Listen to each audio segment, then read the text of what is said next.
ଆଜି ହେଉଛି ଅକ୍ଷୟ ତୃତୀୟା। ଅକ୍ଷୟ ତୃତୀୟାର ଆପଣମାନଙ୍କୁ ବହୁତ ବହୁତ ଅଭିନନ୍ଦନ ଏବଂ ଶୁଭେଚ୍ଛା। ଆଜି ଅକ୍ଷୟ ତୃତୀୟାରେ ଆମେମାନେ କୁଆଡ଼େ ଯାଉଛୁ ସେଇଆ ଭାବୁଛନ୍ତି କି? ତାହେଲେ ଭିଡ଼ିଓଟି ଏଣ୍ଡ ଯାଏଁ ଦେଖିବେ, ତାହେଲେ ଆପଣମାନେ ଜାଣିପାରିବେ ଆମେ କୁଆଡ଼େ ଯାଉଛୁ ଏବଂ କ'ଣ କରୁଛୁ। ଜମା ବି ସ୍କିପ୍ କରିବେନି। ଆଜି ଅକ୍ଷୟ ତୃତୀୟାରେ ଓଡ଼ିଶାରେ ସିନା ଛୁଟି, କିନ୍ତୁ ଅଫିସ୍ ବାଲାମାନଙ୍କର ଛୁଟି ନୁହଁ। ସେଇଥିପାଇଁ ମୋ ହଜବେଣ୍ଡ ଯାଇଛନ୍ତି ଅଫିସ୍, ଆଉ ମୋ ଶାଶୁ ଶ୍ୱଶୁର ଆଉ ମୁଁ ମିଶିକିନା ଯାଉଛୁ ଏବେ ଆମେ ଗାଡ଼ି କିଣିବା ପାଇଁ। କଥାରେ କୁହନ୍ତି ନା, ଅକ୍ଷୟ ତୃତୀୟା ଦିନ ଯାହା ବି କିଣିବେ ଶୁଭ ହେଇଥାଏ। ତେଣୁକି ଆମର ଏମିତିରେ ବି ଗୋଟେ ଗାଡ଼ି କିଣିବାର ଥିଲା। ଆମେ ଚୁଜ୍ କଲୁ ଅକ୍ଷୟ ତୃତୀୟା ଦିନ ଗାଡ଼ିଟା ଆମ ଘରକୁ ଆସିବ। ଜାଣିବା ପାଇଁ ଚାହୁଁଛନ୍ତି କି କେଉଁ ମଡ଼େଲର ଗାଡ଼ି, କେଉଁ କମ୍ପାନୀର ଗାଡ଼ି? ତାହେଲେ ଭିଡ଼ିଓଟି ଏଣ୍ଡ ଯାଏଁ ଦେଖନ୍ତୁ, ତାହେଲେ ଆପଣମାନେ ନିହାତି ଭାବରେ ଜାଣିପାରିବେ କେଉଁ ମଡ଼େଲର ଗାଡ଼ିଟା। ଏବେ ଆମେ ଆସିକି ପହଞ୍ଚି ଯାଇଛୁ ହିରୋ ଶୋରୁମ୍ରେ। ରୋଡ଼ କ୍ରସ୍ କରିକି ଚାଲ ତାହେଲେ ଏବେ ଶୋରୁମ୍ ଭିତରକୁ ଯିବା।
ଏଇଠି ଏବେ ଚାଲିଛି ପେପର ୱାର୍କ ସରିଲା ପରେ ଆମେମାନେ ଯିବା ଆଉ ଦେଖିବା ଆମର ଗାଡ଼ିଟା କେଉଁଟା ଆଉ କେଉଁ ମଡ଼େଲର।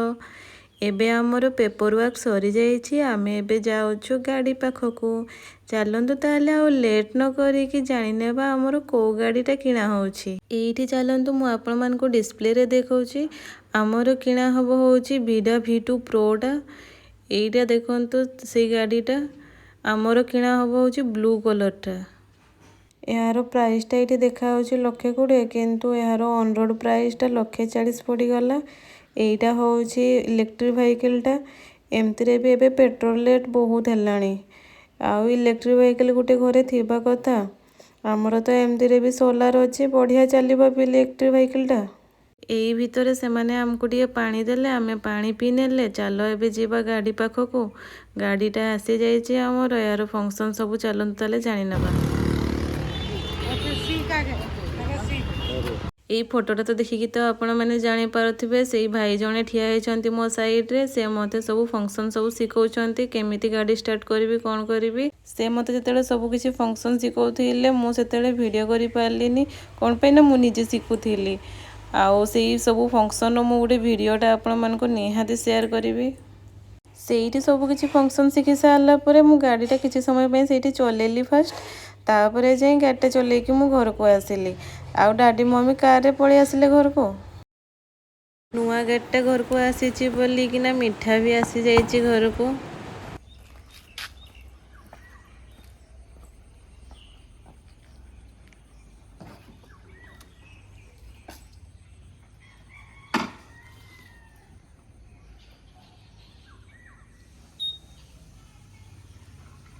ଅକ୍ଷୟ ତୃତୀୟା ଦିନ ଘରକୁ ଗାଡ଼ିଟା ଆସିଲା ବେଳକୁ ଦିନ 2ଟା ହେଇଯାଇଥିଲା। ସେଇଥିପାଇଁ ଆଉ ଗାଡ଼ିଟା ସେଦିନ ପୂଜା କରିହେଲାନି। ତା ପରଦିନ ଆମେ ସକାଳୁ ଉଠିକି ଚାଲିଲୁ ପୂଜା କରିବା ପାଇଁ। ଚାଲ ଏବେ ମୋଡ଼ଟା ଚେଞ୍ଜ କରିବା, କେତେ ସ୍ପିଡ଼ରେ ଯାଉଛି ଦେଖିବା।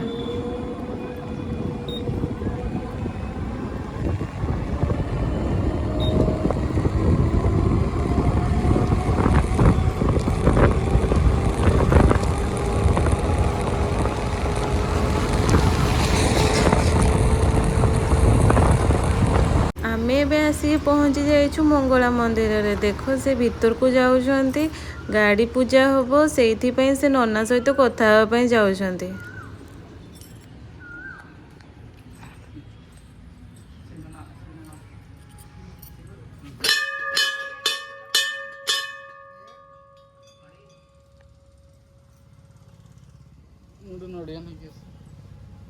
एइठी देखो मंगला मंदिर साइड रे ही गोटे मात्र दुकान अच्छे जो कि पूजा सामग्री फलमूल सबु किछि मिल जिवो।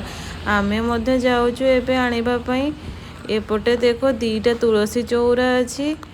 आउ बैशाख मास चली ना सेइथिपई कलश टांगा हेछि माने घोट टांगा हेछि। आमे घरू आसिला बेले फूल धूप अरुआ चाउल गुआ से सब नेइकी आस्तिलु किंतु नड़िया कदली तो आनिने से सब एठी किनिबा पई पड़िबो। चलो ताले एबे किनिबा। धूप दवा दरकार नहीं धूप गुआ चाउल एगा नड़िया कौन कदली की दीप गोटे देवे कना देवी देवे नाई सेगुड़ा सब देदेवे जहाँ दरकार से गुड़ा आना फूल लेंबू एगुड़ा आना।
चतुर्वर्ग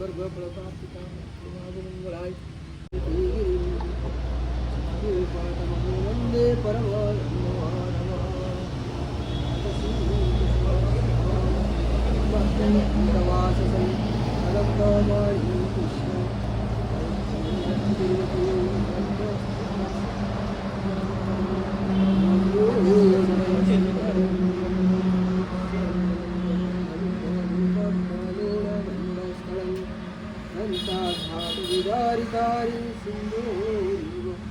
शुभाकरम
କେମିତି ଲାଗୁଛି?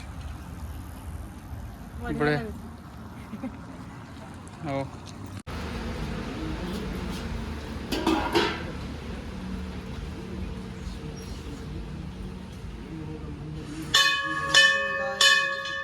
ଯେମିତିକି ଆପଣମାନେ ଦେଖିପାରୁଥିବେ ଗାଡ଼ି ପୂଜା ଆମର ଏବେ ସରିଯାଇଛି। ଏବେ ଆମେ ମନ୍ଦିର ଚାରିପାଖେ ଟିକେ ବୁଲି ନେବା। ଏଇଠି ଶିବ ବାବା ଅଛନ୍ତି, ସେଇଠି ମଙ୍ଗଳା ମା ଅଛନ୍ତି, ଏଇଠି ଭିତରେ ମଧ୍ୟ ମଙ୍ଗଳା ମା ଅଛନ୍ତି। ଏପଟ ସାଇଡ଼ରେ ଅଛି ତାଙ୍କର ରୋଷେଇ ଘରଟା, ଏଇଠି ଭିତରେ ଅଛି। ଯାହାର ଜନ୍ମଦିନ ହେଲା କି ଅନ୍ନପ୍ରସନ୍ନ ହେଲା କି ବ୍ରତଘର ହେଲା, ଚାହିଁଲେ ଏଇଠି ଅନ୍ନଭୋଗ ମଗେଇକି ଖାଇପାରିବେ। ଆମର ପୂଜା ଶେଷ ହେଇଯାଇଛି, ଆମେ ଏବେ ଚାଲିଲୁ ଘରକୁ। Look this man.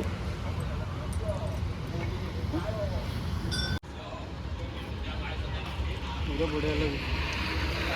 ଏଇଟା ପୁଣି ଖୋଲା ହେଇନି, ବସିବି ଗାଡ଼ି ହେଲମେଟ୍ ପିନ୍ଧି।